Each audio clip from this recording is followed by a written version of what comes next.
മനുഷ്യൻ എന്തിൽ നിന്നൊക്കെയാണ് മനുഷ്യനെ രക്ഷപ്പെടേണ്ടത്? നമുക്കൊരു മനുഷ്യനെ രക്ഷിക്കുവാൻ പരിധികളുണ്ട്, പരിമിതികളുണ്ട്. നമുക്ക് വേണമെങ്കിൽ വസ്ത്രമില്ലാത്തവർക്ക് ഒരു വസ്ത്രം മേടിച്ചു കൊടുക്കാം.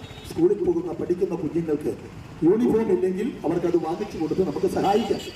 ഇല്ലെങ്കിൽ പഠിക്കുന്ന കുഞ്ഞുങ്ങൾക്ക് ബാഗോ പുസ്തകങ്ങളോ കുടകളോ ഒക്കെ വാങ്ങിച്ചു കൊടുത്തു. ഫീസ് അടയ്ക്കാൻ നിവൃത്തിയില്ലെങ്കിൽ നമുക്ക് അല്പം സാമ്പത്തികമായിട്ടൊക്കെ സഹായിച്ച് അവരെ സഹായിക്കാനായിട്ട് പറ്റും.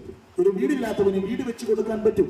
ഒരു നേരം ആഹാരമില്ലാത്തവന് നമുക്ക് ഒരു ആഹാരം വാങ്ങിച്ചു കൊടുക്കാനായിട്ട് പറ്റും.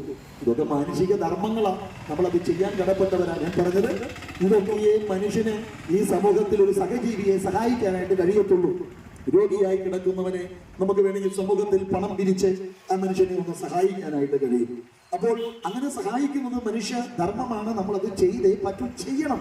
ഞാൻ പറഞ്ഞത് ഇത്രയൊക്കെ നമുക്ക് ചെയ്യാൻ പറ്റത്തുള്ളൂ.